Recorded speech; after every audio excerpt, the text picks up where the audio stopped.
السلام علیکم، دس از محمد ارشد۔ آپ میرا یوٹیوب چینل دیکھ رہے ہیں ہسٹری آف پاکستان۔ آج ہم ان دو ٹاپک پہ بات کریں گے۔ پہلا ٹاپک یہ ہے کہ پاکستان کا دارالخلافہ کراچی سے اسلام آباد میں منتقل ہونے کے بعد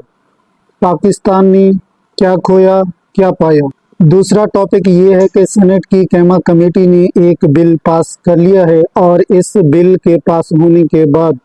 پی ٹی آئی کا جو اسلام آباد میں جلسہ ہونا ہے 8 ستمبر کو، اس میں ایک کھپ ڈال دی گئی ہے۔ آج جب میں پاکستان کی سینٹ کی ڈبیٹ دیکھ رہا تھا، جہاں پر یہ کوشش کی جا رہی ہے بلکہ فیصلہ کر دیا گیا ہے سینٹ اسٹینڈنگ کمیٹی سے کہ اس اسلام آباد کے اندر عوام کے جلسے جلوس نہیں ہوں گے، بیکاز اسلام آباد کی زندگی درم بھرم ہو جاتی ہے، ڈپلومیٹس کو بہت زیادہ مسائل پیدا ہو جاتے ہیں، ٹریفک رک جاتی ہے، اور اسلام آباد کے اندر ہونے والا یہ اسلام آباد کے نام پہ ہونے والا جلسہ جو ہے وہ اسلام آباد سے کہیں دور ہونا چاہیے، ترنول میں بھی نہیں ہونا چاہیے، سنجانی میں ہونا چاہیے، کہیں اور ہونا چاہیے، اور اس حوالے سے بحث ہو رہی ہے۔ ایستا ایستا مجھے شک ہے یہ جلسہ جو اسلام آباد کا ہے یہ اٹک کے پل کے اوپر ہوا کرے گا، یہ مجھے بہت شک ہے۔ اور جب میں یہ ساری صورتحال دیکھ رہا تھا تو مجھے بہت پہلے بہت سمجھدار اور قسم کے ایک ریٹائرڈ سول سرونٹ تھے، بہت سمجھدار، ان کی مجھے بہت چبھتی ہوئی بات یاد آ رہی تھی، جنہوں نے یہ کہا تھا کہ اسلام آباد کی جو کریشن ہے ایز اے سٹی، اور جب کراچی سے کیپٹل کو اسلام آباد میں شفٹ کیا گیا تو در حقیقت یہ پاکستان کے لوگوں کے خلاف ایک بہت بڑی سازش تھی،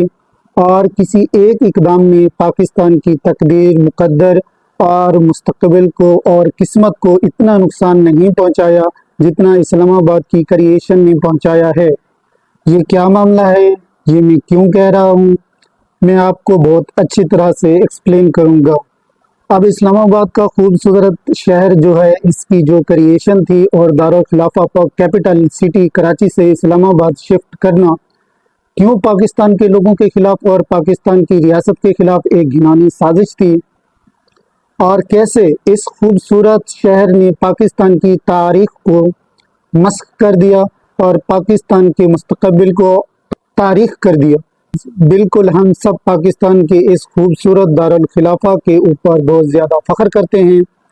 میں آپ کو ایکسپلین کرتا ہوں کہ اسلام آباد کی لاجک کیا ہے، یہ ایسے بے تکی نہیں ہے، میرے ساتھ رہیے گا۔ اب آتے ہیں پاکستان کی سینٹ اسٹینڈنگ کمیٹی کی بحث کے اوپر۔ اس فیصلے کی طرف سے جس کو دیکھ کے، جس کے حالات دیکھ کے مجھے یاد آیا کیسے اسلام آباد کا یہ خوبصورت شہر جو ہے یہ پاکستان کے لوگوں اور پاکستان کی ریاست کے خلاف ہے، کوئی جرم اور ایک سازش کے طور پہ مرز وجود میں آیا، جس کو میں ابھی ایکسپلین کرتا ہوں۔ لیکن یہ سینٹ کی اسٹینڈنگ کمیٹی کی بحث ہے کیا؟ 3 ستمبر کو ایک بل یہاں پہ انٹروڈیوس کیا گیا جس کا نام ہے peaceful assembly in public order bill 2024، اور 4 تاریخ کو باوجود اسٹینڈنگ کمیٹی کے چیئرمین جو پی ٹی آئی کا ہے اس نے اس کی بہت مخالفت کی۔ میرے خیال میں ابرو صاحب ہے یا فیصل صاحب ان کا نام ہے۔ بہرحال پی ٹی آئی والوں نے جتنی دعائی دے سکتے تھے، رونا پیٹنا کر سکتے تھے، انہوں نے وہاں پہ بہت شور مچایا، لیکن اسٹینڈنگ کمیٹی میں اس بل کو پاس کر دیا گیا۔ یہ بل کیا کہتا ہے؟ یہ بل ایک نیا قانون بن گیا ہے، اور یہ بل کہتا ہے کہ اسلام آباد کی حدود کے اندر اگر ڈپٹی کمشنر اجازت کے بغیر کوئی پبلک ریلی یا جلسہ جلوس ہوگا تو جلوس نکالنے والے اور ان پارٹیسپیٹ کرنے والوں کو 3 سے 10 سال کی سزا تک سنائی جا سکتی ہے۔ یہ اپنی نوعیت کا عجیب و غریب قسم کا قانون ہے 21ویں صدی کے شروع میں۔ مجھے اس کے اوپر ویلوگ سیریز قسم کا بنانا ہی نہیں چاہیے، یا تو مجھے یہاں پہ کارٹون شو بنانا چاہیے، یا مجھے یہاں پہ کہہ کے مارنی چاہیے یا مجھے دھاڑے مار مار کے رونا چاہیے کہ 21ویں صدی کے پہلے کوارٹر کے اندر اس ملک کے اندر اس قسم کے قوانین بن رہے ہیں کہ جو کوئی جلسہ نکالے گا، پولیٹیکل ریلی کرے گا، اس کو اب 3 سے 10 سال کے لیے بند کر سکتے ہیں۔ اور وہاں پر جو آرگومنٹس دیے گئے ہیں وہ بھی سننے والے تھے۔ وہاں پہ کمشنر صاحب کی طرف سے اور انتظامیہ کی طرف سے بتایا گیا ہے کہ دراصل اسلام آباد کے اندر جلسہ کرنے کی کوئی پروویژن ہے ہی نہیں، یہاں کوئی ایسا قانون ہے ہی نہیں جس کے تحت جلسے کی اجازت دی جائے۔ اس لیے بار بار جھگڑا ہو جاتا ہے۔ جب مجسٹریٹ یا ڈپٹی کمشنر اجازت دیتا ہے پھر لوگ بدتمیزی کرتے ہیں، لوگ عدالتوں کے پاس چلے جاتے ہیں، پھر عدالتوں اور انتظامیہ اور حکومت کے تعلقات خراب ہو جاتے ہیں۔ اس لیے ایک بلیک اینڈ وائٹ قسم کا قانون ہونا چاہیے جو بتا دے جلسہ کہاں پہ کرنا ہے۔ اسلام آباد کے اندر جلسہ کرنے کی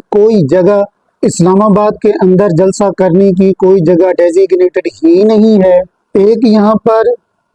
بہت ہی سپر انٹیلیجنس کی خاتون بھی تھی اس بحث کے اندر، جن کا نام زہری ہے، میرے خیال میں سمینہ زہری صاحبہ ہیں، اور وہ سمینہ زہری صاحبہ نے کہیں ہائیڈ پارک کا نام سن رکھا تھا۔ انہوں نے وہاں پہ یہ اپنا چمچہ ہلایا یا ڈوئی ماری۔ انہوں نے کہا کہ جس طرح لندن کے اندر ہائیڈ پارک بنایا ہوا ہے جلسہ کرنے کے لیے، یا خدایا یا مولا کیسے کیسے کریکٹر ہیں اس ملک کے اندر ایگزسٹ کرتے ہیں، اس ملک کا کیا ہوگا۔ بہرحال سمینہ زہری صاحبہ کا کہنا تھا، اور مجھے شک ہے کہ سمینہ زہری صاحبہ شاید کبھی لندن کے اوپر سے گزری ہوں یا ایز اے ٹورسٹ وہاں پہ گئی ہوں، بیکاز ان کے ذہن کے کسی کونے یا دریچے کے اندر کہیں سے یہ بات چلی گئی تھی کہ لندن میں صرف ہائیڈ پارک کے اندر جو ہے وہ مظاہرہ ہو سکتا ہے۔ وہ لندن والوں اس بیچاری کی مدد کرو، اسے بتاؤ، اس کو خط لکھو، اس کو کوئی ویڈیو بھیجو، کوئی اس کو ویڈیو دکھائے۔ کون دکھائے گا اس خاتون بیچاری کو ویڈیو؟ اس کو پتا چلے کہ لندن میں ہر طرف مظاہرے ہو سکتے ہیں۔ لندن شہر میں تو 3-3، 4-4، 5-5 ملین لوگ جو ہیں وہ مارچ کرتے ہیں۔ پتہ نہیں کتنی دفعہ مارچ کر چکے ہیں، پچھلے 20 سال میں 10 دفعہ اس قسم کی مارچز ہو چکی ہیں، لیکن یہ معصوم سینیٹر جو بیچاری پاکستان کی، اس کا یہ خیال ہے کہ لندن کے اندر اجازت لے کر صرف ہائیڈ پارک کے اندر جو ہے وہ جلسہ کیا جا سکتا ہے۔ وہ سپیکر کارنر کو جلسے کے ساتھ ساتھ وہ کنفیوز کر رہی تھی۔ ہائیڈ پارک میں جلسہ ہوتا نہیں ہے، جلسہ تو بڑی بڑی سڑکوں پہ وہاں مارچ کرتے ہیں۔ بہرحال یہاں یہ بحث ہوتی رہی کہ اسلام آباد کے اندر تو جہاں بھی آپ جلسہ کریں گے تو پھر ڈپلومیٹس کی لائف بڑی ڈسٹرب ہو جاتی ہے، پاکستان کی بدنامی ہوتی ہے، لوگوں کو اور سیاستدانوں کو بہت زیادہ مسائل جو ہیں ان کی زندگی میں پیش آتے ہیں۔ اس لیے کوئی ایسی جگہ ڈیزیگنیٹ کر دینی چاہیے اسلام آباد کی باؤنڈری کے باہر، جہاں اسلام آباد کے نام پہ ہونے والا جلسہ جو ہے وہ ہونا چاہیے۔ ذرا اندازہ لگائیں ان کی ستم ظریفی کا، اندازہ لگائیں ان کے ظلم کا، ان کی بدبخشی کا، اندازہ لگائیں ان کی بے وقوفی کا، اندازہ لگائیں کہ بھائی جلسہ جب لوگ کرتے ہیں وہ ایک قطارس ہوتا ہے جس میں لوگوں نے اپنے غم و غصے کا، اپنی ڈسٹینیٹ کا، اپنی فیلنگز کا، اپنی ناراضگی کا انہوں نے اظہار کرنا ہوتا ہے۔ میرا ایک دوست امریکہ کے جس ملک میں ایگزسٹ کرتا ہے، وہاں تو امریکہ کی سپریم کورٹ نے بہت سال پہلے 1980 میں یہ فیصلہ کر دیا تھا کہ اگر لوگ غصے میں ہیں، امریکہ کا جھنڈا بھی وہ جلا دیتے ہیں کیپٹل ہل کے سامنے آ کے یا وائٹ ہاؤس کے سامنے، تو اپنے غصے کا اظہار کرنے کے لیے انڈر دی فرسٹ امینڈمنٹ ان کو اجازت ہے۔ یعنی امریکہ کے اندر امریکہ کی سرکار کی بلڈنگ کے سامنے اگر آپ امریکہ کا جھنڈا نظر آتش کر دیتے ہیں تو اس کی بھی آپ کو فریڈم فیکس ایکسپریشن کے تحت اجازت ہے۔ یہ کہہ رہے ہیں کہ اسلام آباد کے اندر جو ہے وہ جلسہ نہیں ہو سکتا کیونکہ یہ جلسے سے ڈرتے ہیں۔ وہ کیا کہا تھا بلاول بھٹو نے، کانپیں ٹانک رہی ہیں۔ یہ وہ والی صورتحال ہے جب جلسہ قریب آنے لگتا ہے، ان کی عجیب و غریب قسم کے حالات جو ہے وہ جلسے کے حوالے سے ہو جاتے ہیں۔ تو اب یہ کہہ رہے ہیں کہ اسلام آباد کے اندر جلسہ نہیں ہونا چاہیے، اسلام آباد سے باہر کہیں یہ جلسہ ہونا چاہیے۔ یہ جو اسلام آباد کے اندر جلسے کی کہانی ہے، بہت پہلے میں نے اپنے ویلاگ میں کہا تھا کہ کہانی شروع ہوئی تھی ڈی چوک سے۔ سب ڈی چوک پہ جلسہ کرنا چاہتے تھے، ڈی چوک سے بات پہنچی پریڈ گراؤنڈ تک، پریڈ گراؤنڈ سے پھر پشاور موڑ تک، پشاور موڑ سے فاطمہ جناح پارک تک، فاطمہ جناح پارک سے F10 تک، F10 کے ساتھ وہاں سے بات چلتے چلتے ترنول پھاٹک تک، ترنول پھاٹک سے ترنول موڑ، پھر ترنول ایونٹ ہو گیا، اب سنگ جانی تک جو ہے وہ بات جا ٹھہری ہے۔ اور اس وقت انتظامیہ اور پاکستان تحریک انصاف کے درمیان 8 ستمبر کے جلسے کے حوالے سے یہ ڈسکشن ہو رہی ہے کہ یہ جلسہ کہاں پہ ہوگا، کیونکہ اب ڈپٹی کمشنر صاحب بہادر یہ فرما رہے ہیں کہ یہ سنگ جانی میں ہونا چاہیے تاکہ ایسا جلسہ جس کی کسی کو کانوں کان خبر تک نہ ہو۔ جلسے کا مقصد یہ ہے کہ وہ ایک پروٹیسٹ آپ نے رجسٹر کرنی ہے، اس کا ایک امپیکٹ ہوتا ہے انتظامیہ کو، جو شہر کے حکمران ہیں انہیں جلسے کا پتہ چلنا چاہیے۔ تو بیسک سینس ہی یہ ہے، لیکن یہ انہوں نے اس سینس کی ٹانگیں ہی سرے سے توڑ دی ہیں۔ دوسرا، جب انہوں نے یہ قانون بنایا ہے اسٹینڈنگ کمیٹی کا، تو اس کا تو مطلب یہ ہے، میں ابھی آتا ہوں اسلام آباد کی کریشن کی ساری سگنیفیکیشن پہ، اس سارے بیک گراؤنڈ کو آپ ذرا سمجھیں۔ اب یہ جو نیا قانون انہوں نے بنایا ہے، اس کی ایک تشریح اور انٹرپریٹیشن تو یہ ہو سکتی ہے کہ اگر تحریک انصاف اور ڈپٹی کمشنر کے درمیان جو مذاکرات ہیں ترنول ورسز سنگجانی کے، یہ جو کامیاب نہیں ہوتے اور تحریک انصاف کا وہ NOC کینسل کر دیتا ہے، اور پھر تحریک انصاف والے کہیں اور پھر بھی اگر کوئی جلسہ کرنا چاہتے ہیں تو پھر اس نئے قانون کی وہ زد میں آ جائیں گے۔ اس کا کم از کم ایک مطلب تو یہ نکلتا ہے کہ اب میں آتا ہوں اسلام آباد کی کریشن کیوں ایک جرم تھا پاکستان کے لوگوں کے خلاف۔ اب چلتے ہیں ذرا اس طرف۔ یہ جو بل ہے سینٹ اسٹینڈنگ کمیٹی کے سامنے، اور اس کے اوپر جو بحث ہوئی ہے، یہ ہمیں اسلام آباد کی کریشن جو جینیٹک فیکٹ ہے، اس کی کیوں ہمیں یاد دلاتا ہے کہ اسلام آباد کیوں بنا تھا۔ اپنے آپ سے سوال پوچھیں، آپ میں سے کتنے لوگ واقف ہیں کہ اسلام آباد بنانے کا جواز کیا تھا، کیا آرگومنٹ دیا گیا تھا، کیا دلیل دی گئی تھی جب اسلام آباد کی کریشن لیٹ 1950 یا ارلی 60 کے اندر اس کو منظور کیا گیا تھا۔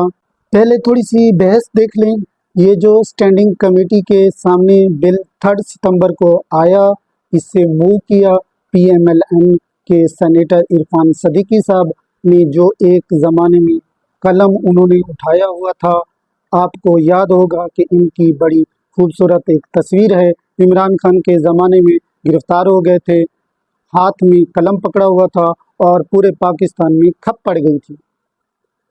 اچھے آدمی ہیں، پڑھنے لکھنے والے، دانشور ان کا تصور تھا، لیکن یہ بل پاکستان میں لوگوں اسلام آباد میں پولیٹیکل پروٹیسٹ کرنے کی اجازت نہیں ہونی چاہیے۔ جو پرنسپل موو کر رہے ہیں وہ عرفان صدیقی صاحب ہیں، اس میں ساری سیاسی جماعتیں ہیں، حکمران، اس میں PPP بھی ہے، اس میں PMLN بھی ہے، اس میں MQM بھی ہے، اس میں ANP بھی ہے، لیکن PMLN کی طرف سے عرفان صدیقی صاحب ہیں، پاکستان پیپل پارٹی کی طرف سے سلیم مانڈوے والا صاحب ہیں، بہت اچھے گھر سے ہیں، بہت انٹیلیجنٹ ہیں، کامیاب بزنس مین ہیں۔ ان کے دوسرے بھائی ندیم مانڈوے والا پاکستان کے بہت مشہور فلم ساز، فلم پروڈیوسر ہیں۔ کبھی سوچ بھی نہیں سکتا تھا کہ سلیم مانڈوے والا صاحب کی طرح ڈیسنٹ آدمی، پڑھا لکھا آدمی، سمجھدار آدمی پاکستان کے لوگوں اور پاکستان کی جمہوریت، پاکستان کی انسانی حقوق کے خلاف اتنی بڑی سازش کا حصہ بنے گا۔ جس طرح سے سینٹ اسٹینڈنگ کمیٹی کے اندر وہ اس بل کو موو کر کے بنے ہیں، اس طرح تیسرے ایک بہت اچھے جناب فیصل سبزواری صاحب متحدہ قومی موومنٹ MQM میں چند ڈیسنٹ پڑھے لکھے شریف لوگ تھے، تو ان میں فیصل سبزواری صاحب شامل ہیں۔ یعنی اگر وہی فیصل سبزواری ہیں، کوئی اور نہیں ہے، تو فیصل سبزواری بھی بل موو کرنے والے ہیں۔ اور انہوں نے تھوڑا سا زور بھی لگایا کہ جو TLP کی طرح مذہبی جماعتیں آ جاتی ہیں ان کو بھی شامل کیا جائے۔ لیکن میرا خیال ہے کہ باقی لوگوں نے مارے خوف کے ان کے اس آئیڈیا کو انہوں نے بہت زیادہ سپورٹ نہیں کیا۔ Now let's come back to Islamabad کے اسلام آباد کیوں now let's come back to کہ اسلام آباد کیوں کریٹ ہوا 1950 میں۔ جنرل ایوب، جنہوں نے بعد میں اپنے آپ کو ذاتی طور پہ فیلڈ مارشل محمد ایوب ڈکلیئر کر دیا تھا، وہ پاکستان میں سیاہ و سفید کے مالک بننے لگ گئے تھے، اور 7 یا 8 اکتوبر کو، یا پتہ نہیں 28 اکتوبر 1958 میں انہوں نے فارملی طور پہ پاکستان میں مارشل لا لگا دیا اور تمام اقتدار انہوں نے سنبھال لیا۔ وہی ٹائم پیریڈ جو فوری طور پر ایک نیا آئیڈیا پیدا ہوا کہ پاکستان کا دارالخلافہ جو ہے وہ کراچی سے اسلام آباد میں شفٹ ہونا چاہیے۔ اچھا، جب کراچی میں پاکستان کا دارالخلافہ تھا تو اس کا تمام تر جو سیکٹریٹ ایریا، جہاں آج سندھ سیکٹریٹ ہے، جہاں سندھ ہائی کورٹ ہے، جہاں گورنر ہاؤس ہے، آپ دیکھتے ہیں کہ انتہائی گنجان پاپولیشن کا ایریا ہے۔ وہاں حکومت ہونے کا مطلب یہ ہے کہ عوام بہت جلدی حکمرانوں کی گردن تک یا ان کے گربان تک بہت آسانی سے پہنچ سکتی تھی۔ اور کراچی کا اس وقت سائز دیکھیں کہ پتہ نہیں 2.5-3 کروڑ وہ صرف شہر ہے۔ اس وقت بھی کراچی کی آبادی میں بہت تیزی سے اضافہ ہو رہا تھا، ایک بڑا نوائزی قسم کا شہر تھا، کمرشل شہر تھا۔ تو بہرحال ایوب خان صاحب کے دور کے ریزن تھے، یعنی اس زمانے میں سمجھا گیا تھا کہ بڑے ایک ریزن یہ تھا کہ کراچی چونکہ ساحلی شہر ہے، پورٹ سٹی ہے، سمندر ہے، ہندوستان بہت زیادہ قریب ہے، اور کراچی کو ہندوستان جو ہے بلاک ہٹ کر سکتا ہے، کراچی کے اندر داخل ہو سکتا ہے، کراچی پہ قبضہ کر سکتا ہے، کراچی کو پیرالائز کیا جا سکتا ہے، اور کیپٹل سٹی ہمارا پیرالائز ہو جائے گا تو پھر ہمارا کیا ہوگا، پھر ہم جنگ کیسے لڑیں گے۔ تو یہ پہلی سب سے بڑی ریزننگ دی گئی تھی کراچی شہر سے کیپٹل کو شفٹ کرنے کے لیے۔ وہ ٹوٹلی ایک سیکورٹی لینز کی ریزننگ ہے۔ پاکستان کی ریاست کے تمام تر ارتقاء کے اندر بدقسمتی سے جتنے بڑے فیصلے ہوئے ہیں وہ ایک سیکورٹی لینز سے، ایک سولجر ذہن سے کیے گئے ہیں۔ اس کے علاوہ اور کوئی کنسپریشن یہاں پہ کبھی بھی اس نے پرویل نہیں کیا۔ یہاں ٹوٹل ہندوستان کا خوف اور سیکورٹی لینز ہے۔ اسلام آباد کا جو چناؤ کیا گیا، اس کے جغرافیہ کا وہ یہ ہے کہ اسلام آباد کی ایک طرف مری کی پہاڑیاں ہیں، دوسری طرف خیبر پختونخوا ہے، اور یہ ایک بڑی محفوظ قسم کی جگہ ہے، یہاں ہندوستان جو ہے وہ پہنچ نہیں سکتا۔ تو اس کو سیکورٹی لوکیشن کو کیپٹل سٹی ہونا چاہیے۔ میرا نہیں خیال کہ 20ویں صدی کے درمیان میں کوئی بھی دنیا کا اور کوئی کیپٹل سٹی ان بنیادوں کے اوپر سلیکٹ کیا گیا۔ ہاں، اس سے پہلے کئی سو برس تک جب بادشاہ اپنے کیپٹل بنایا کرتے تھے تو ان کی اس قسم کی کنسٹرکشن ہوتی تھی، اور ان کی دوسری کنسٹرکشن وہ تھی جو اس اسلام آباد کے خوبصورت شہر بنانے میں بھی تھی کہ لوگ یہاں پر نہ ہوں گے، اور پاکستان کے لوگوں، اور ان کی دوسری کنسٹرکشن وہ بھی تھی جو اس اسلام آباد کے خوبصورت شہر بنانے میں بھی تھی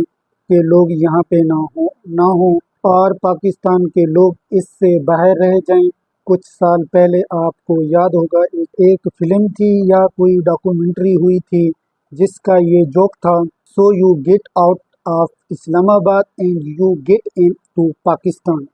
کہ جب آپ اسلام آباد سے باہر نکلتے ہیں تب آپ پاکستان میں آتے ہیں۔ مجھے یاد ہے بہت سال پہلے میرے جاننے والے اسلام آباد گئے، فیملی ٹور پہ گئے، وہاں سے واپس جب پنڈی آئے تو پنڈی میں ٹریفک میں جب وہ 2-4 گھنٹے پھنسے رہے، ہر طرف ٹریفک کی بھاں بھاں، تو شاید ان کی بڑی بیٹی کہنے لگی کہ daddy when are we going back to Pakistan.